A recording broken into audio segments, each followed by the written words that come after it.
din yan. Charot.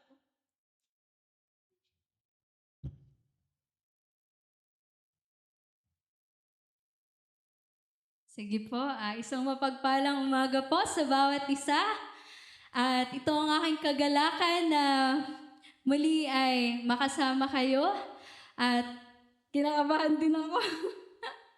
At salamat na isang karangalan na makasama namin kayo sa bahay-sambahan namin na ito. Purihin ang Panginoon. So, ngayon naman is magsimula na tayo sa ating topic. Pero nandun pa rin tayo sa ating tema sa buong buwan. Flash po, paki-flash.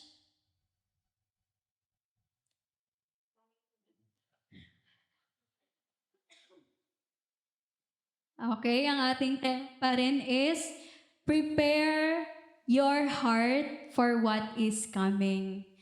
At ang ating theme verse pa rin is, therefore, this is what I will do to you, Israel. And because I will do this to you, Israel, prepare to meet your God. So, ayun, pero bago po tayo dadako sa pinaka-title ng preaching, meron lang akong ipa-flash. Ay, si Kuya palang magpa-flash. Sino po nakakakilala ng taong to? So, eto si Otto Warmbier. Praise. So, siya ay isang American student, 22 years old. So, etong taong ito, nag-travel siya nung nagta-travel siya last 2015 as a tourist. So, habang siya ay palabas na sana sa mismong bansa ng North Korea, bigla siyang hinarang. Tapos bigla siyang inaresto. So, nung inaresto siya, kinabahan siya, syempre, takot siya.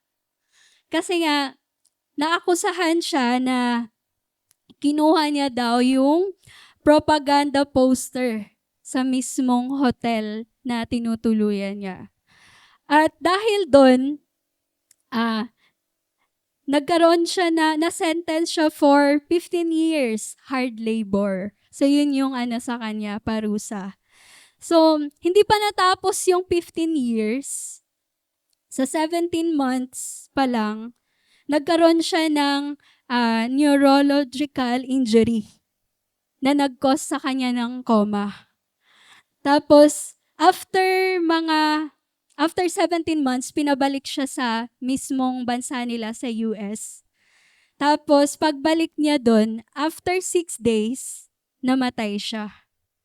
So, yan, ngayon, i-relate lang natin to sa ating pinaka-title. So, bago siya umalis ng bansa sa US, binalaan na siya na huwag kang pumunta sa North Korea kasi napaka-init ng mata nila sa US citizen. Tsaka, medyo sila sa mga law. Medyo super strict sila, kaya medyo nakakatakot pumasok doon. Ilang beses siyang binalaan, pero hindi siya nakinig. So, ang ending, dahil di siya nakinig, nagkaroon siya ng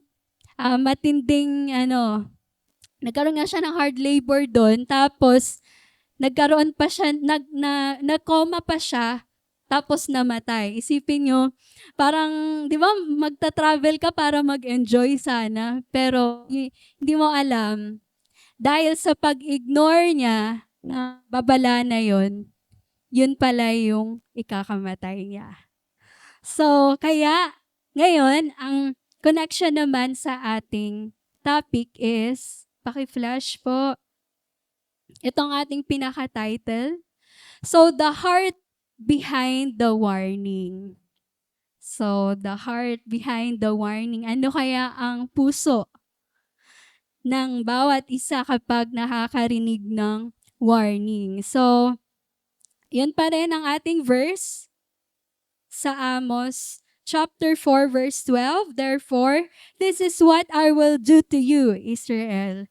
And because I will do this to you, Israel, prepare to meet your God. So, sige, bago po tayo magpatuloy, tayo po muna ay yumuko at manalangin. Panginoon, pinupuri ka namin, O God, dinadakila, sinasamba at nilwalhati, Panginoon. Narito kami lumalapit at nagpapakumbaba, O Diyos, anuman, Lord God, yung mga bagay na hindi niyo po kinakalugdan sa aming puso, sa aming isipan, mga basura, Panginoon God, na humahad lang, Lord, para hindi namin matanggap ng buong buo, Panginoon, na yung mga salita, alisin mo, Panginoon, lahat, Lord God, ng mga distraction sa aming puso, sa aming isipan, Lord God. Tulungan mo kami, God, na maibigay namin ang puro, Panginoon God, na attention namin sa inyo, hindi divided na puso, Panginoon God. Kaya, Lord, kayo na pong bahala sa bawat isa, Lord. Ihanda mo ang aming puso, O God.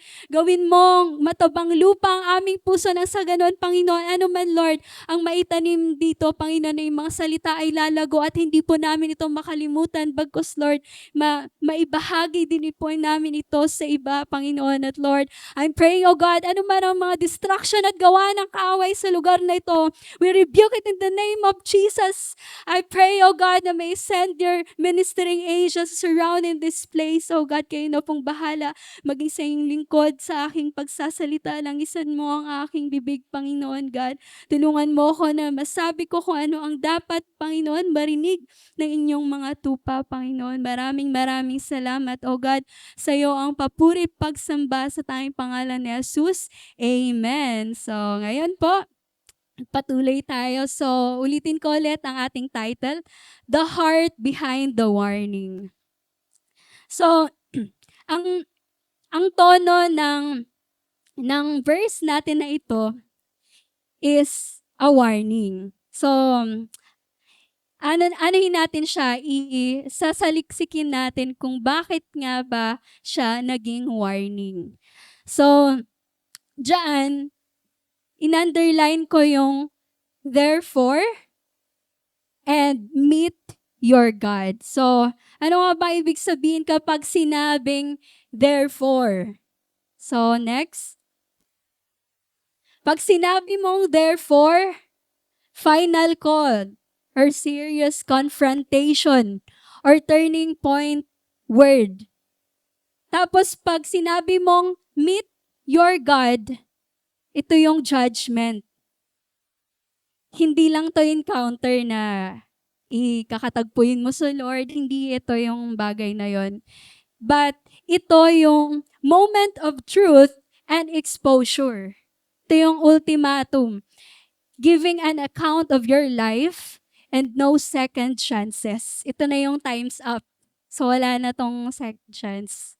So, actually, itong mga ano na to, yung therefore, meet your God. Actually, madalas kong naririnig sa mga magulang na parang ihahalin tulad ko sa mga magulang na sinasaway nila ang kanilang mga anak. 'Di ba? Sasabihin nila sa kanilang mga anak na pasaway, "Oh, isa," gaganon sila. "Dalawa, tatlo, sige. Antayin mo ako dyan. Antayin mo ko." So pag nagganon na yung magulang, abangan mo na kung ano yung kasunod nun. So parang ganon din yung tono ng mismong verse na to. So, pero atin ding saliksikin yung mismong background ng verse na to. Sige po, next. So yung background of Amos 4, verse 12, Israel was experiencing prosperity and peace, but spiritually, they were corrupt. So, noong time na to, actually dati, na yung mga Israelita, mga slaves naman talaga, naranasan nilang maging slaves. Pero sa time na to, wala na masyadong war, may peace na, so andun yung prosperity, may mga business na rin. Pero ito pala yung nakakatakot, no? Kapag nasa prosperity ka, pag nandun yung peaceful yung paligid mo, pag nasa comfort ka, ito yung nakakatakot kapag hindi ka laging aligned sa Panginoon, makakalimutan mo talaga siya. Sabi nga nila, na mas madami nga daw ang napalayo na Kristiyano nung na-prosper na sila, nung yumaman na sila. Ito ay dahil na nakatuon na lang sila sa yaman. Hindi na sila nakatuon sa talagang pinagmulan ng yaman. Nakalimutan nila yung giver ng yaman. So, ito yung time na yon. So, nandun yung prosperity, nandun yung peace na, wala na masyadong war na nangyayari. So, nandun yung injustice. So, oppressing the poor. So, minamaltrato nila yung mga ikahos, mahihirap sa buhay, di ba? Ganun na yung nangyayari. Ayaw na ayaw pa naman ng Panginoon kapag hindi ka just. Yun, isa yun sa pinakaayaw ng Diyos. Tapos nandun din yung idolatry. Actually, kahit sa time na yan, sa mismong worship center nila sa Bethel, meron ding ano yan, golden calf, which is, yun yung idols nila. So, andun may idolatry, false worship, hypocrisy, religious but not righteous. So, ito, hindi lahat ng mga akala mo nagsisimba is righteous. Though hindi naman talaga lahat is perfect, but yun nga, dapat lagi mong ina-align talaga yung sarili mo sa Panginoon. So, ito yung pag hypocrite ka, parang parang panlabas lang na anyo yung pagiging spiritual mo. 'Di ba? Yung para siyang parang may maskara yung lang. Yung parang ito lang pinapakita mo kasi nga pwede rin siguro iniisip mo na ayokong masabihan ako ng ganito. Kaya pero sila, sa time nila, ganun, parang pakitang tao lang yung pag nila sa Panginoon. So, nandyan naman yung mga verse sa Amos chapter 4, verse 1. Kaya ba nating i-flash? Amos chapter 4, verse 1. Dinggin ninyo ang salitang ito, o mga baka ng basan, na nangasa bundok ng Samaria, na nagsisipighati sa mga dukha, na nagsisigipit sa mga mapagkailangan, na nangagsasabi sa kanilang mga Panginoon dahil dalhin ninyo rito at ating inumin. So, medyo malalim, no? So, pero ang dyan is, pinapakita dyan yung injustice nga, yung parang hindi sila sila patas makipag sa mga mahihirap. So, pag mayaman, ganun, 'di ba? Maayos yung pakikitungo, pero pag mahirap, kung ano-ano na lang ginagawa, 'di ba? So, yan. Kasi actually sa Bethel, meron nga silang idol doon. Yun yung golden calf. Tapos yun yung, alam mo yung nasa loob ng sinasamba, sa worship center nila yung mismong idol nila. Tapos yun, nag-worship. Ayun, medyo mahaba-haba na to. Amos chapter 5, verses 21 to 24. So, basta ang inaano lang dyan ni Yahweh na nag-worship kayo pero hindi yan yung gusto ko. Kasi nga, hindi kayo just sa mga mahihirap. So, next, yun yung background. Kaya, merong pinagmulan kung bakit sinabi ni Amos yung verse na yon sa Amos 4, verse 12. Tapos ito pa, God already sent different forms of warnings. So, nagkaroon din ng famine, nagkaroon din ng drought, walang ulan, nagkaroon din ng crop failure, walang mga tanim na lumalago. Tapos, nagkaroon din ng plagues, war, and destruction. So, minsan pala, ang mga kalamidad ay isang warning sa atin ng Panginoon or reminder siya na kailangan nating mag-check kung okay ba tayo, aligned ba tayo sa Kanya. Ginagamit ni Lord yung mga kalamidad, mga nangyayari sa paligid. Ito ay grace ni Lord sa atin para ipaalala na balik na kayo sa akin, ganun. Pero ito nga, kahit ang daming nangyari, but Israel ignored them all. So, pag may sa mga magulang, siguro nakaka-relate yung mga magulang dito. Pag meron kayong anak na sobrang pasaway, ilang beses na nagbilang ka na, 1, 2, 3, humanda ka talaga, ganyan. Tapos, nakailang punishment ka na rin, pero wala pa rin, di pa rin nakikinig. Grounded na siya, pero hindi pa rin nakikinig kung anong ginawa mo, hindi pa rin siya nakikinig. Siguro, nagkaroon ka na ng ultimatum. Sige. So, kaya niya sinabi yon. Therefore, sige. Next.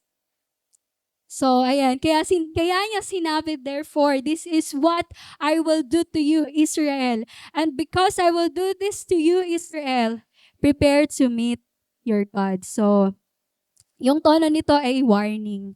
So, dahil, ayun, para lang magkaroon tayo ng background sa mismong verse na to. Tapos, next po. So, sabi nila, ito nga yung title natin, The Heart Behind the Warning. So, kailangan nating i-define kung anong bang ibig sabihin ng warning. Sabi nila, yung warning daw is, medyo lang yan siya, yung parang optional advice, sabi nila. Yung pwede mong i-reject, pwedeng hindi mo pakinggan, pwedeng hindi mo siya piliin, sabi nila. Tapos, sabi din nila, yung daw ay laging mali, sabi nila. Tapos, sabi din nila, exaggerated lang tong taong to, yung nagbibigay ng warning, di ba? Katulad kanina, di ba, kay Otto Warmbier, na talagang ang dami ng warning sa kanya, pero siguro dahil inisip niya na sobrang exaggerated lang naman ng mga taong to. Hindi naman ako mapapahamak. At the end, di ba, namatay siya, napahamak siya. Kasi hindi siya nakinig. So, pero ang totoong definition ng warning, di ba sabi nila nakakatakot daw yung warning, pero ito talaga ang pinaka-definition nun.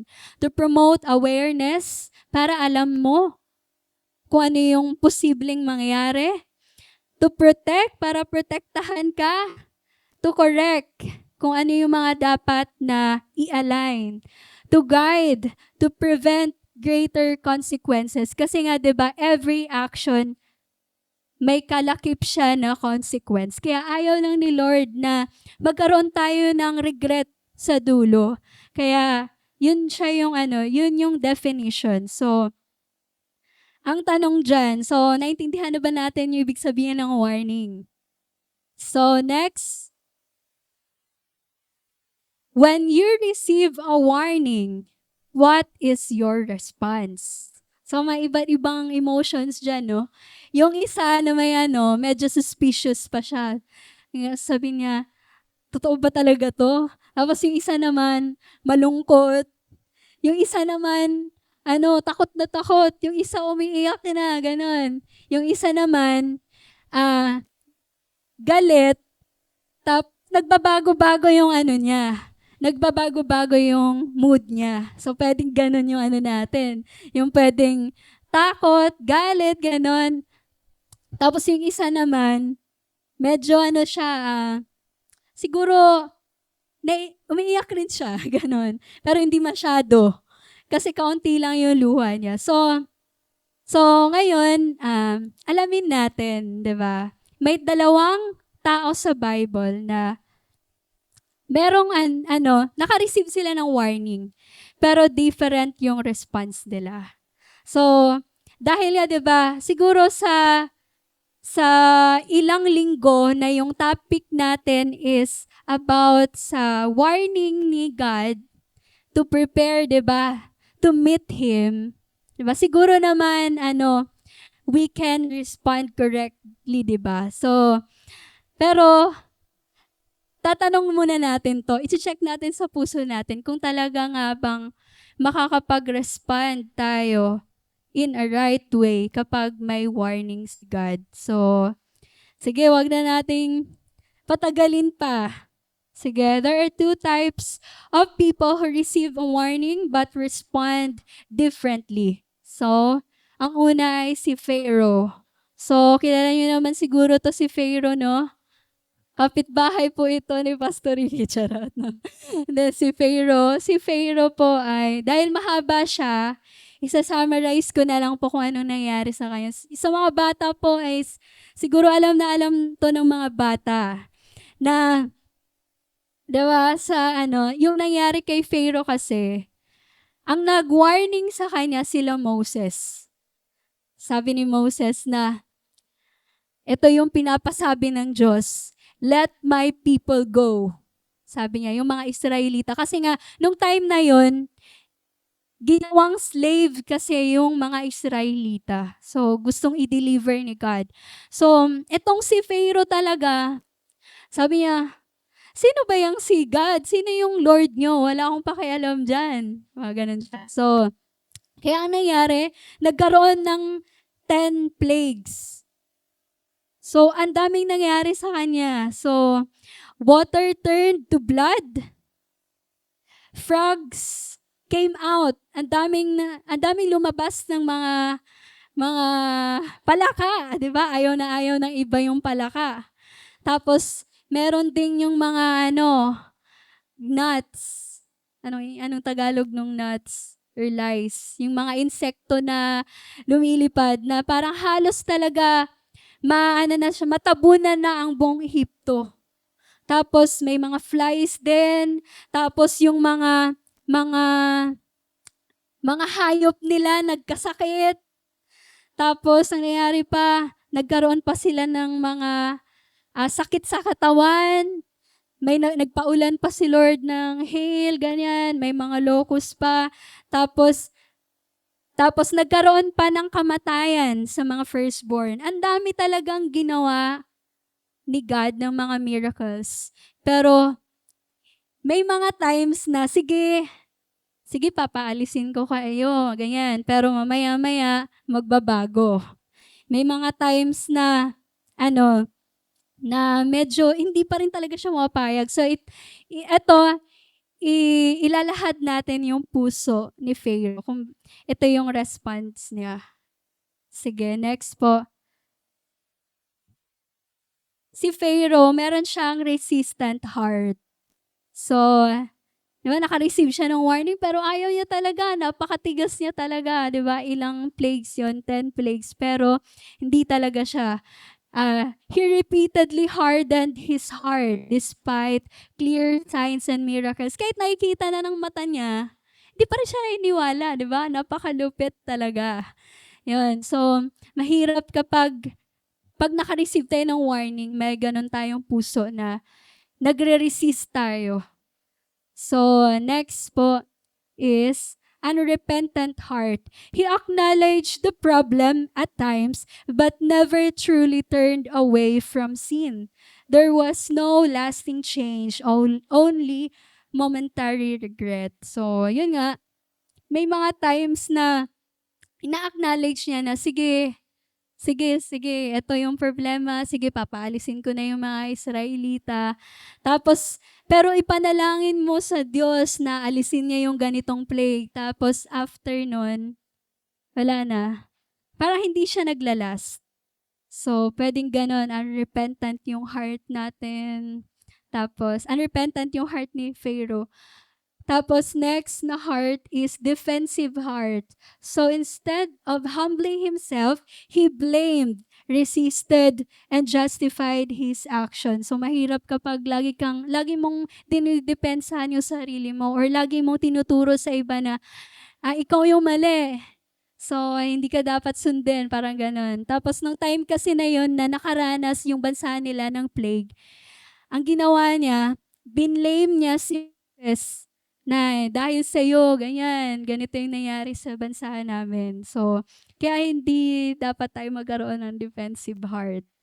So, last po, double-minded heart. Mind pero heart, no? So, alam niyo ba yung double-minded na tao? Yung para daw siyang yung ngayon, ganito yung desisyon niya, maya-maya nagbabago. So, wala kang sariling, yung paninindigan talaga. Yun yung mahirap. 'Di ba ngayon kapag natakot ka, na Lord, sige Lord, susunod na ako. Tapos maya-maya, ay, hindi naman ako nakaranas ng parusa ni Lord. Sige, magpatuloy ako ulit sa kasalanan, ganun. Parang ganun din si Pharaoh, 'di ba? Nung kapag nagsabi siya kay Moses na ipag-pray mo na alisin to, nagkakaroon siya ng relief. Pag nagkaroon siya ng relief, balik na naman siya sa dati, 'di ba? Ganun siya. Nag-aano na naman siya na hindi namin papayagan na yung mga Israelita ay umalis. Ganon siya katindi. So, sana wala tayong ganong puso, no? Mahirap. Double-minded heart. So, next po. Ito yung puso ni Pharaoh. So, summarize na natin. So, pwede rin nating i-check sa sarili natin. So, si Pharaoh, meron siyang resistant heart, meron din siyang unrepentant heart, defensive heart, and double-minded heart. At dahil dyan, di ba? At dahil dyan, yung outcome, he experienced consequence. Actually, yung 10 plagues, inisip ko nga sobrang lawak at tindi ng pangunawa ng Diyos, yung grasya ng Diyos para sa kanya, para magbago siya. Pero, diba, ganun si Lord Ilang beses niya tayo talagang papaalalahanan, ba? Gagawin niya lahat na paalala, pero kahit 10 beses yan, kung yung puso mo talaga, darating talaga ang panahon na haharapin mo si Lord, haharapin natin si Lord kung ano man yung mga nagawa natin. Yung pagtalikod sa Kanya or hindi pagsunod sa Kanya. So, yung na-experience niya nung sabi niya na, sige, papaalisin ko na yung mga Israelita. Tapos, maya-maya, syempre, tuwang-tuwa na yung mga Israelita. Tapos, habang naglalakad sila, papunta na sila sa Red Sea. Ang nangyari humabol yung mga yung mga Egyptians, si Pharaoh. Tapos ang nangyari hinati ni God yung daan. Tapos nakapasok yung mga Israelita. Tapos after nilang makatawid, nandun na yung mahabol na yung mga Egyptian, nalunod sila. Kasi nga, naibalik na ulit ni Yahweh yung mismong dagat. So, ganun, di ba? Kapag may warning si God, meron din talaga tayong consequence kapag hindi natin siya pinakinggan. So, kapag may resistant heart tayo, kapag unrepentant heart, praise. Praise yun. Tapos, pabago-bago tayo ng puso. Yun yung mahirap. So, kaya kailangan, kapag may warning si God, ito yung dapat nating gawin. Ito yung dapat nating tularan. Yung next na tao. Ewan ko lang. Si David. So, kilala niyo naman si David, di ba? Nandito siya kanina. Charot. Andito si David. So, si David naman, sa 2 Samuel chapter 12 verses 1 to 14, medyo mahaba to. At assignment nyo na lang yan. So, isa-summarize ko yung nangyari dito. Si David naman, he received a warning from Prophet Nathan. So, God exposed his hidden sin and he faced consequences for his actions. So, ang nangyari kasi nung time na yon, si David, diba, king na siya of Israel. So, one time, nagkasala siya kasi nga, inagaw niya yung asawa ng iba. So, hinayaan niya na mamatay yung asawa nung inagawa niya. So kaya lumapit ito si Prophet Nathan. Sabi ni Prophet Nathan sa kanya, may kinuwento mo na siya. Ito yung na-receive niya na warning. Sabi niya na, may isang mayaman na tao. Tapos meron ding mahirap din na tao. Tapos itong mayaman na tao, meron siyang mga bisita. Tapos ang dami niyang mga tupa. Pero ang kinatay niya yung mismong tupa ng mahirap. Na which is nag-iisang tupa na lang ng mahirap. Tapos sabi ni David, galit na galit siya. Sabi niya, dapat mamatay yung taong yan at dapat pagbayaran niya ng 4 na beses yung ginawa niya. Tapos sabi ni Prophet Nathan sa kanya na, alam mo ba na ikaw yan? Kasi nga, inagaw mo yung asawa ng iba. So, ni-reveal ni Lord yung kasalanan niya. Kaya akala natin yung mga kasalanan na tinatago natin, hindi yan kayang i-expose ni Lord. Kaya i-expose ni Lord kapag hindi ka talaga fully nag-repent sa Kanya. Hindi ka fully bumalik sa Kanya. So, yung time na yun, sabi ni David na, I have sinned against God. So, makikita natin yung puso niya. Next po. Next. So, ito yung puso ni David. Humble heart. He admitted his sin without justification. Kasi diba, pag ang tao, kapag minsan nahuli na nga, iaano pa na, hindi, si ganito kasi yan, di ba? Mahilig tayong magturo sa iba. Na kahit alam naman natin na mali, talaga iano talaga natin na hindi ako yung tama. Kasi nga, pag hindi mo talaga idedepensahan yung sarili mo, parang ikaw yung kawawa. Pero hindi pala ganun sa harapan ni Lord. Pag may mali ka, napaproud si Lord sa mga taong kaya nilang i-admit kung ano yung kasalanan nila kahit sobrang laki nito at nakakahiya. 'Di ba? So, pag ganun kayo sa harap ni Lord, palakpakan niyo yung sarili niyo. Maging, kasi proud si Lord sa bawat isa na kung saan is hindi nila mas iniisip yung ibang tao kung ano yung sasabihin nila, kundi mas iniisip nila kung ano yung tingin ng Lord sa harapan ni Lord, di ba? Tingin ng Lord sa kanila. So, kaya yung pag-admit ng kasalanan, magandang puso yung ganun. Humble yung heart na yun. Next po, repentant heart. So he was deeply broken, not just regretful. He confessed his sin and turns toward righteousness. So dapat ganun, no? Pag inadmit mo na yung kasalanan mo, mag-repent ka na. So, pag sinabi mong nag-repent ka, hindi lang yung magsasabi ka lang ng sorry. Kasi, dapat may pagbabago sa puso mo. 'Di ba? Parang 180 degrees na pagtalikod dun sa mga ginagawa mo.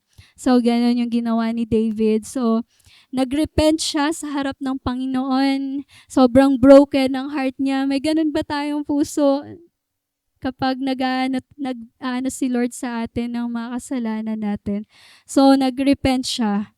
So, next po is teachable heart. He listened and accepted God's warning as guidance, not just criticism. So, lalo-lalo na 'di ba sa atin kapag negative yung mga naririnig natin, agad-agad parang iisipin natin nagki-criticize to, nagja-judge to. Kaya kailangan minsan, hindi natin is i-check natin kung talaga nga bang ito yung sinasabi niya is tama rin. Kasi nga, pwedeng ito yung paraan para lumago tayo. So, kaya dapat magkaroon tayo ng teachable heart. Sabi nga nila, isa daw sa pinaka nakakatakot sa buhay Kristiyano kapag wala ka ng teachable heart. Kasi, sarado ka na eh. Nandun na yung pride din eh. Nandun na yung ayaw mong magpa-ayos, ayaw mong magpa-align sa Panginoon kasi isipin mo na lagi ako yung tama. iisipin mo na hindi ko kailangan ng ibang tao para itama ako. Hindi ko kailangan ng pagbabago. Parang ganon, di ba? So, ayan yun. Dapat may teachable heart tayo. Tapos next, surrendered heart. So, he is willing to change life priorities or decisions according to God's will. He submitted to God's discipline. So, syempre, sinabi pa rin ni Prophet Nathan na dahil nga may ginawa siyang kasalanan, haharap pa rin siya sa consequence. Pero dahil kahit may consequence yun, alam niya kasi na may mali siya. Sabi niya, tatanggapin ko pa rin. So, nag-surrender siya sa Panginoon. Tapos, ayan, ang nangyari next po, ang nangyari, di ba, ito nga yung heart ni David, humble heart, repentant heart, teachable heart, surrendered heart. Dahil may ganyan siyang puso, ito yung outcome. He experienced growth and restoration and intimacy with God. Kasi nga sa totoo lang, si David is, naging ano siya eh, tinawag siya bilang, tawag dito, a man after God's own heart. Diba? Isipin mo kahit ganun ginawa niya. Tapos bukod pa doon, talagang isa siya sa pinaka na king sa Israel. Kasi kahit sa New Testament, talagang nandun pa rin yung pangalan niya. Kaya ganun, kapag may ganun tayong puso, talagang nandun yung yung blessing ni Lord, nandun yung restoration ni Lord. Kahit may times na medyo may pangit man na part sa story niya, pero yung ending nun is maganda pa rin. So, eto, nasa conclusion na tayo. So, conclusion. A warning can be a protection or distraction depending on your response. So, let's do a heart check. So ngayon, 'di ba, isang buong buwan natin tong pinag-uusapan. So, check natin. Ready na ba ako na i-meet si Lord? Ready na ba ako to face the judgment of God? Kung ano yung kung ano man yung mga naging action natin, ganon. Ready na ba ako? This is a warning. Yung Amos chapter 4 verse 12, hindi lang siya warning sa mga Israelites. Warning din siya para sa atin. Sa atin ngayon. So, nawa ay maging katulad natin ang puso ni David. Na nandun yung pagpapakumbaba, nandun yung nagre-repent, nandun yung teachable, at nandun yung pagsusurrender. Alam nyo ba, nung time na inaaral ko to, nung hinahanap ko yung mga example ng mga taong naka-receive ng warning ni Lord, alam nyo ba na mas madami yung mga example na tao sa Bible na hindi sila nag-respond ng maayos sa warning. Kaya ang daming napahamak. Ang daming na sayang yung yung warning na yon. So, nawa ay hindi tayo maging katulad sa mga tao ngayon. Habang tayo ay may pagkakataon para ayusin yung relationship natin kay God, go. We need to do it habang may time pa. Kasi hindi natin alam yung pagdating ng Panginoon kasi nandun na rin yung mga signs, nagsisimula na, pero madami pang mga magaganap. So, inayayahan ko po ang bawat isa na tayo po ay tumayo. Hallelujah, Lord God.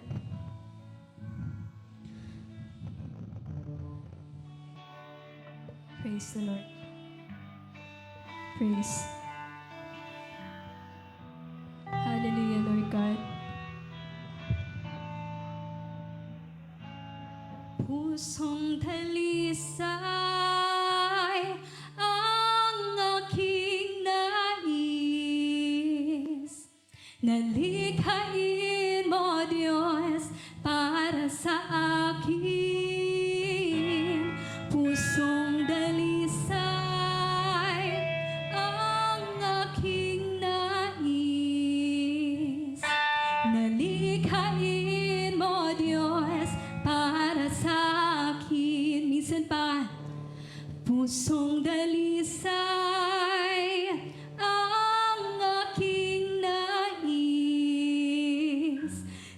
Nalikhain mo, Diyos, para sa akin. Pusong dalisay ang aking nais. Nalikhain mo, Diyos, para sa akin. Isang pusong tapat na sa'yo'y nagmamahal. Isang puso sa'yo'y walang alinlangan. Isang pusong tinitibok na ika'y parangalan. Handog ko'y papupuri sa'yo lamang, O Diyos. Ang pusong tapat, isang pusong tapat na sa'yo'y nagmamahal. Isang puso sa'yo'y walang alinlangan. Isang pusong tinitibok na ika'y parangalan. Handog ko'y papupuri sa'yo lamang, O Diyos. For the last time, isang pusong tapat. Isang pusong tapat na sa'yo'y nagmamahal. Isang puso sa'yo'y walang alinlangan. Isang pusong tinitibok na ika'y parangalan. Handog ko'y papupuri sa'yo lamang, O Diyos. Handog ko'y papupuri sa'yo lamang. Hallelujah, Lord God. Pinupuri ka namin, Panginoon. Dinadakila at pinapasalamatan, Lord, sa pagkakataong ito, God. Kami lumalapit sa inyo, Panginoon. At Lord, nagpapasiyasat kami sa aming puso, Lord God. Ano man, Lord, yung mga bagay, O God, na hindi mo po kinakalugdan sa amin, Lord God. Linisin mo ito, Panginoon God. Yung unrepentant heart, Panginoon God. Yung nagre-resist, Lord, my pride, Panginoon, sa aming puso, God. Linisin mo, alisin mo, Panginoon, God. Tulungan mo na maging dalisay ito katulad, Panginoon, ni David, O God, na may humble heart, Panginoon, God. Na surrender, Lord, teachable, Panginoon God. We pray, O Lord God, na kayo ang patuloy, Panginoon, na pumatnubay sa amin, O God, na hindi namin kaya, Lord, on our own, Panginoon, to follow you, Lord God, to surrender to you, Lord, to your ways, to submit to you, O God. Kaya, Lord, tulungan mo kami, give us, O God, your grace, Lord. May you empower us with your spirit, Panginoon God, sa patuloy naming pamumuhay sa mundong ito. Maaring madaming mga distractions, O God. Maaring madaming, Panginoon God, yung magnanakaw, Lord God, sa mga attention namin sa inyo, Lord God. Pero Lord, tulungan mo kami, Panginoon, na mag-know sa mga bagay na ito, Panginoon. I-align mo ang aming puso, O God, sa mga tao, Lord God, na nagbabago-bago pa, Panginoon, ang kanilang mga puso, Lord God, hindi pa talaga fully, Lord God, ang pagsuko sa inyo, Panginoon God. I pray, Lord God, tulungan mo ang bawat isa, Panginoon, na maibigay ng buo at totoo, Panginoon God, ang kanilang mga puso sa inyo, Lord God. Patuloy, Panginoon, tulungan mo ang bawat isa, Lord, na maging God sa lahat ng mga nangihina, Lord. Patuloy, Lord, na i-restore mo yung desire, yung passion, yung faith, Panginoon God. Tulungan mo kami, Panginoon. Kayo po ang nakakaalam, Lord, ng estado ng aming puso, Panginoon. Kung handa na nga ba kami, Lord God, na harapin ka, Panginoon. Handa na nga ba kami, Lord, na humarap sa inyo, Lord. Nakikita mo lahat, Lord, ng mga nagawa namin, Lord, yung buhay namin, O God, kung paano namin ginugol, O God, yung lakas, yung oras namin, O God, habang kami naririto sa mundong ito, O God. Tulungan mo kami na ang mga warning, Lord God, na aming narinig, Lord, ay hindi po namin ito i-ignore.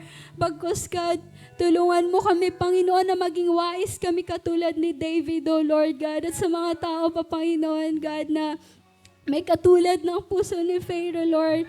I pray, God, na kayo na po ang magbago, Panginoon, sa bawat isa, Lord. Dalangin ko, Panginoon, na kayo ang magpalaya sa bawat isa, O God. At Lord, dalangin ko, Panginoon, na God, pag dumating yung pagkakataon at panahon, Lord, nahaharap kami sa inyo, Panginoon, God. Masabi niyo sa amin, Lord, na well done, good and faithful servant, Lord God. Kaya kayo na pong bahala sa bawat isa sa amin. Ano man, Lord, ang mga pinagdadaanan, O God, ng bawat isa, Lord. Pinagkakatiwala ko ito sa iyong makapangyarihang kamay, Panginoon. Kayo po ang magbigay ng katagumpayan. Dalgan din, Panginoon, karunungan, Lord, at kalakasan na nagmumula sa inyo, Panginoon. Patuloy, Lord, na pagpalain mo ang bawat isa, Panginoon, God. Siksik, ligli at umaapaw, Panginoon. Tulungan mo kami, Panginoon, God, sa buhay namin ito. Kaya maraming salamat, Panginoon, God, sa lahat, Lord, ng mga paalala mo sa amin, Panginoon. Tunay nga, Panginoon, na mahal mo kami, God, dahil hindi ka napapagod, Lord, sa patuloy, Panginoon, nagpapaalala sa amin, O God, nagbibigay ng warning sa bawat isa sa amin. Kaya, Lord, patuloy, God, na ina-entrust namin sa inyo lahat, Lord God, ng aming mga natutunan sa umagang ito. Kayo lamang, Panginoon, ang patuloy, Lord God, na makita, Panginoon, sa buhay namin, O God. Kayo ang patuloy na maghari, Panginoon, God, at masunod sa buhay namin ito, Lord. Maraming salamat, Panginoon. Sa iyo ang mataas sa papurit pagsamba sa tayong pangalan ni Jesus. Amen.